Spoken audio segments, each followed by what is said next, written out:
Hello, everyone. I'm Overhaul, and today we will be reviewing Fire Force Chapter 273. He is rising. He's rising? I think the second one was the more accurate translation, but it doesn't really matter. It's a Feari chapter, and you know how the fan base views Feari. Now, start with the usual disclaimer at the beginning of my videos. I am not a kid-specific channel. Although the topics I discuss might look like they are for kids, they are likely either going to include words that are meant for kids, describing things that are meant for kids, or just in general talk about things that are not meant for kids. So if you are a child, I would strongly advise you not to watch this video. As for anyone else, let's get into it with this video.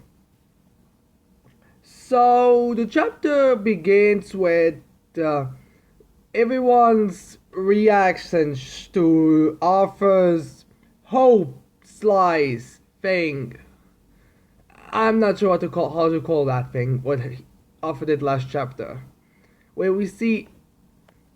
So in the chapter, we see like Feari's reaction to Dragon's defeat. By the way, there is no mention of the rest of the characters on Force. Just to speed things up. We see the citizens' reactions, and we see the apes' reaction. Feari is in denial over Dragon's laws because, because I guess the plan was always to use Dragon as the main source of despair. Like, they didn't care about apes bringing people's hopes up or something like that because they always thought Dragon would be more than enough, but the way it was explained, it does make sense for why they would think that. But yeah, there's nothing much to say about there. Then we see the citizens' reaction where they're like, "Is it finally over? Is everything gonna finally come down?"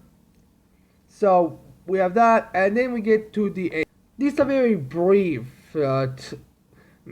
showing of people's reactions. There's nothing very epic about them.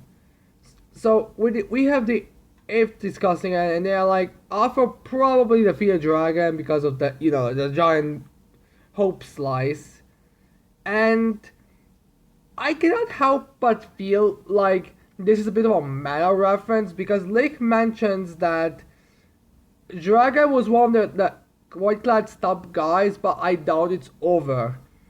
In a similar, which under no circumstances I wouldn't really take a note of this, but because Fire Force has got really meta with this stuff, I cannot help but feel like this is a kind of a meta jab where like you'd think Dragon would be the second character to be taken down by the heroes, but in reality he's like, what, the second guy who was taken down? I mean, let's think about this. Ritsu, we have no idea where she is.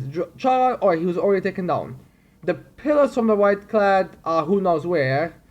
Avengers hasn't shown up, and the characters on Force, which are, you could kind of say they're like the main villain henchmen, like the elite for the main bad guy. Only one of them shown up, with the rest of them just being cloaked in the background. Who knows where they even are at this point. Especially at the end of the chapter. So yeah, I cannot stop thinking this is just some kind of meta joke. But it doesn't matter much.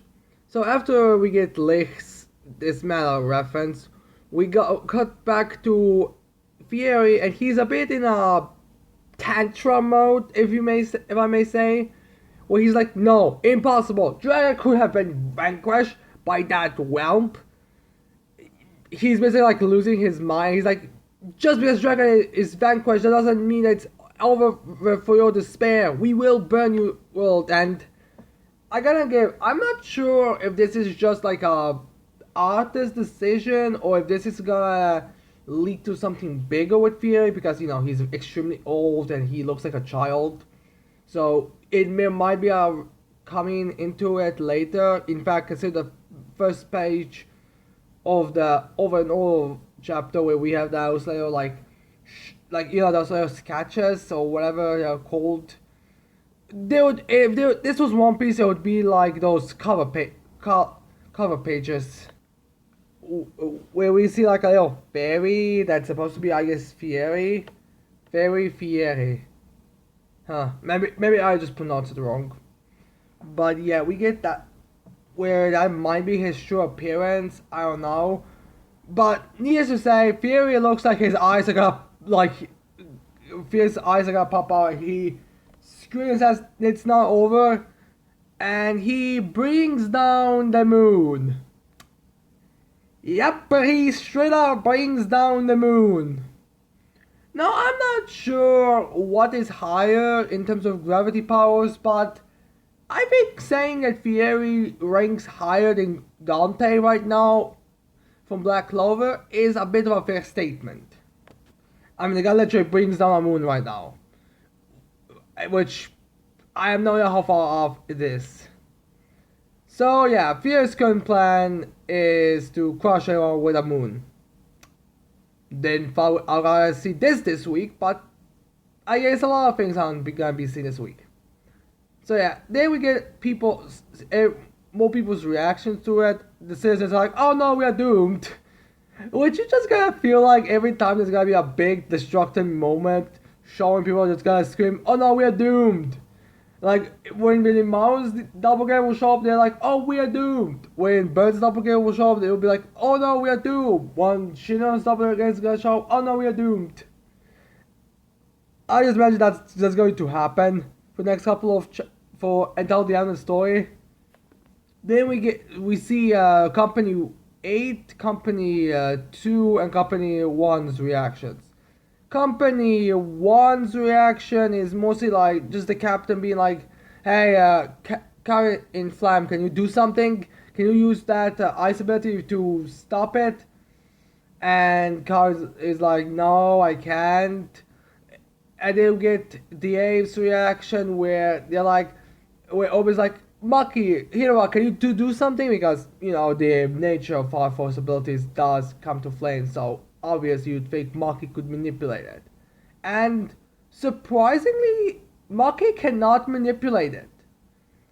Yeah, she straight up can. Like, she tries, but it pushes her down. She starts to bleed from the nose, which, I'll be totally honest, this isn't like a slander against Maki, but I'm kinda happy that Maki cannot do anything about the moon because, you know, like, every time in the story when it came to these types of ability, or whenever Maki fought, she was always completely dominating the position. Like, the only time that I believe that didn't happen was against Gold, but that mostly came down to, I feel like, where I show off Tamaki, and because, you know, we had to have a fist fight with Maki and the Iron Isle devices. But yeah, in most of the times, Maki is pretty much a dominating force, so it's kind of nice to see that we are in such high stakes that, yeah, Maki, you're not able to defeat all of these guys. Like the moon being brought down on you. I mean, I'm sure she'll come into Faye later. I mean, she's not out. She's still like struggling. She's just gonna change the moon falling down. So yeah, I'm sure she's gonna fight someone else. But for now, she couldn't do anything against the moon. Now we cut to Company 2, where we're like, where that guy, the captain's like, "Juggernaut, can you do something?" It's and Juggernaut's like, "It's out of range now, but when it's gonna be in range, it's gonna be over." So yeah, pretty much they can't do anything either. Like, I'm not sure if Juggernaut would be able to break the moon if the range was a little closer when it wasn't basically already over. But needless to say, right now, it seems to be implied that no, it wouldn't be. Like, maybe if he had multiple time openings, but for now he can't. So basically, the captain is like, "Alright, soldiers, it's been honor serving you all. Now let's just pray for our loved ones. Our loved ones." Which I feel like what the captain was trying to do is like give them like a bit of a nice way to die, but not be like, "Oh shit, we are fucked, we're fucked, no, we are fucked, stinking screwed." which is a pretty logical attempt. Like, you're not supposed to show despair, so having a little hope for like better future does make sense.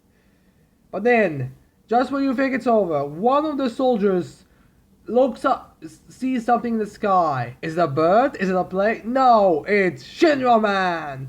And Shinra shows up and he straight up, I'm not sure if he kicks the moon or he just pushes it back, but he fucking encountered the moon and is not letting it go through him.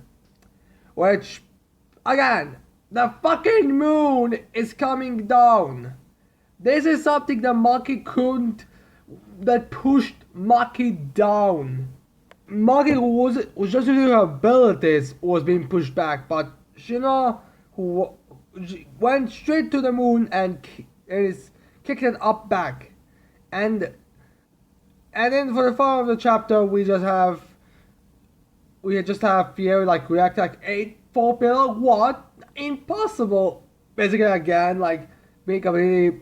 Yeah, honestly, I feel like right now Feari will be the one who will despair at this point. And then behind Feari, we see Shu showing up, being like, "Yeah, you are so fucking dead right now. You are fighting me and my brother." Which I do not think that Shu actually pushes the moon back to the surface or what, but he does at least keep it, not from crushing on people and killing them.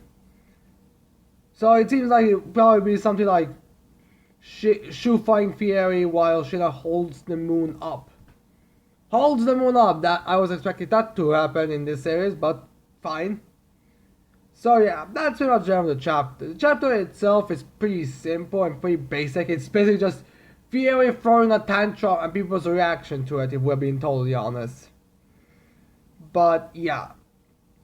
Now what could happen next? Well, I'm guessing we're gonna get... the next chapter starter is something, I believe just the titles of Shu and Shinra, like the Savior and the Guardian Angel. So I could see the next chapter just explaining how Shu and Shinra escaped the pillar thing or whatever and got here, and seeing if Iris, Amaterasu, Inca and the rest also escaped. Because it's very vague on what exactly is happening right now. I can honestly see like a big emotional moment between Shinra and it's supposed to be just Shu and Shinra who have this big emotional moment. But yeah, that's pretty... But, or we could actually get like a fight between them. I'm not sure where we could go. I'm kind of surprised, honestly, we're getting the fight between Shu and Shin. I was expecting Arrow to fight Feari because of, her being Shu's guardian. Feari be like, I should have been Shu's guardian. But who knows, maybe Arrow will show up later and take the battle. After all, Shin does have at least like 2 more logical opponents than Feari of all people, who he has only fought like once. And also, like I said before, the character specialist force is who knows where right now. I mean, it doesn't seem like there's anyone near the Shu and Feari right now, so I'm guessing they're going to their respective opponents. I'm guessing it was pretty much a logical decision. Everyone was like, I'm economing. Oh, time to go around and start causing despair. So, yeah, that's pretty much it. Now, anyways, I hope you liked this video. I hope you're gonna leave a like and subscribe to this channel for more videos in the future. And with that said, I cannot wait to see all people next time. Bye.